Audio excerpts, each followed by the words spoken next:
छठा बाब। सुलेमान हैकल तामीर करता है।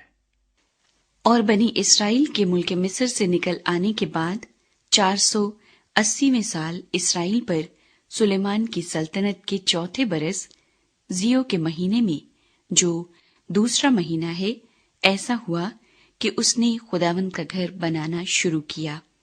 और जो घर सुलेमान बादशाह ने खुदावंद के लिए बनाया, उसकी लंबाई 60 हाथ और चौड़ाई 20 हाथ और ऊंचाई 30 हाथ थी। और उस घर की हैकल के सामने एक बरामदा उस घर की चौड़ाई के मुताबिक 20 हाथ लंबा था, और उस घर के सामने उसकी चौड़ाई 10 हाथ थी। और उसने उस घर के लिए झरोखे बनाए जिनमें जाली जड़ी हुई थी। और उसने गिरदा गिर्द घर की दीवार से लगी हुई, यानी हैकल और इल्हामगाह की दीवारों से लगी हुई गिरदा गिर्द मंजिलें बनाई, और हुजरे भी गिरदा गिर्द बनाए। सबसे निचली मंजिल 5 हाथ चौड़ी और बीच की 6 हाथ चौड़ी और तीसरी 7 हाथ चौड़ी थी, क्योंकि उसने घर की दीवार के गिरदा गिर्द बाहर के रुख पुश्ते बनाए थे, ताकि कड़ियां घर की दीवारों को पकड़े हुए न हों। और वो घर जब तामीर हो रहा था, तो ऐसे पत्थरों का बनाया गया जो कान पर तैयार किए जाते थे। सो उसकी तामीर के वक्त न मारतोल, न कुल्हाड़ी, न लोहे के किसी औजार की आवाज उस घर में सुनाई दी। और बीच के हुजरों का दरवाजा उस घर की दाहिनी तरफ था, और चक्करदार सीढ़ियों से बीच की मंजिल के हुजरों में और बीच की मंजिल से तीसरी मंजिल को जाया करते थे। सो उसने वो घर बनाकर उसे तमाम किया, और उस घर को देवदार के शतीरों और तख्तों से पाटा। और उसने उस पूरे घर से लगी हुई 5-5 हाथ ऊंची मंजिलें बनाई, और वो देवदार की लकड़ियों के सहारे उस घर पर टिकी हुई थी। और खुदावंद का कलाम सुलेमान पर नाजिल हुआ कि ये घर जो तू बनाता है, सो अगर तू मेरे आईन पर चले और मेरे हुक्मों को पूरा करे और मेरे फरमानों को मानकर उन पर अमल करे, तो मैं अपना वो कौल जो मैंने तेरे बाप दाऊद से किया तेरे साथ कायम रखूंगा। और मैं बनी इसराइल के दरमियान रहूंगा और अपनी कौम इसराइल को तर्क न करूंगा। बस सुलेमान ने वो घर बनाकर उसे तमाम किया। हैकल की अंदरूनी आराइश व ज़ेबाइश। और उसने अंदर घर की दीवारों पर देवदार के तख्ते लगाए। इस घर के फर्श से छत की दीवारों तक उसने उन पर लकड़ी लगाई, और उसने उस घर के फर्श को सनोबर के तख्तों से पाट दिया। और उसने उस घर के पिछले हिस्से में 20 हाथ तक फर्श से दीवारों तक देवदार के तख्ते लगाए। उसने इसे उसके अंदर बनाया ताकि वो इल्हामगाह यानी पाक तरीन मकान हो। और वो घर यानी इल्हामगाह के सामने की हैकल 40 हाथ लंबी थी। और उस घर के अंदर अंदर देवदार था, जिस पर लट्टू और खिले हुए फूल कंदा किए गए थे, सब देवदार ही था, और पत्थर मुतलिक नजर नहीं आता था।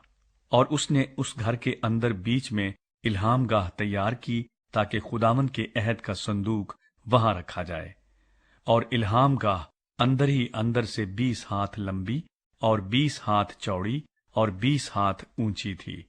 और उसने उस पर खालिस सोना मढ़ा और मसबे को देवदार से पाटा।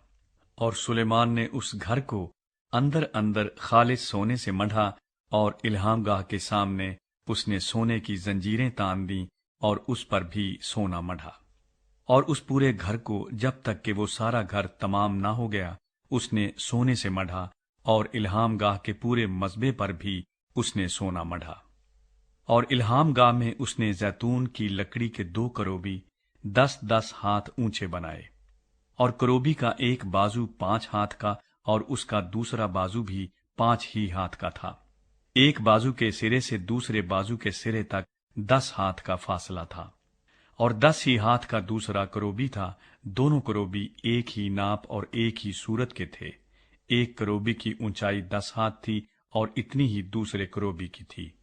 और उसने दोनों करोबियों को भीतर के मकान के अंदर रखा, और करोबियों के बाजू फैले हुए थे, ऐसा कि एक का बाजू एक दीवार से और दूसरे का बाजू दूसरी दीवार से लगा हुआ था, और इनके बाजू घर के बीच में एक दूसरे से मिले हुए थे।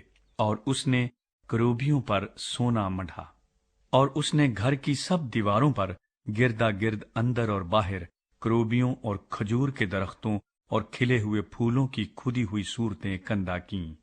और उस घर के फर्श पर उसने अंदर और बाहर सोना मढ़ा। और इल्हाम गाह में दाखिल होने के लिए उसने जैतून की लकड़ी के दरवाजे बनाए। ऊपर की चौखट और बाजुओं का अर्ज दीवार का 5वां हिस्सा था। दोनों दरवाजे जैतून की लकड़ी के थे, और उसने उन पर करोबियों और खजूर के दरख्तों और खिले हुए फूलों की खुदी हुई सूरतें कंदा कीं, और उन पर सोना मढ़ा, और इस सोने को करोबियों पर और खजूर के दरख्तों पर फैला दिया।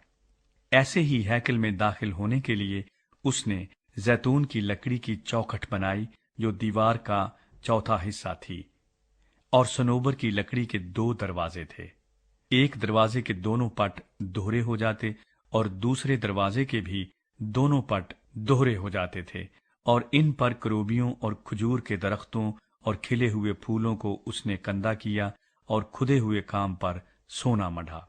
और अंदर के सेहन की 3 सफ़ें तराशे हुए पत्थर की बनाई, और एक सफ देवदार के शहतीरों की। 4थे साल जियो के महीने में खुदावंद के घर की बुनियाद डाली गई। और 11वें साल बूल के महीने में, जो 8वां महीना है, वो घर अपने सब हिस्सों समेत अपने नक्शे के मुताबिक बनकर तैयार हुआ। यूं उसके बनाने में उसे 7 साल लगे।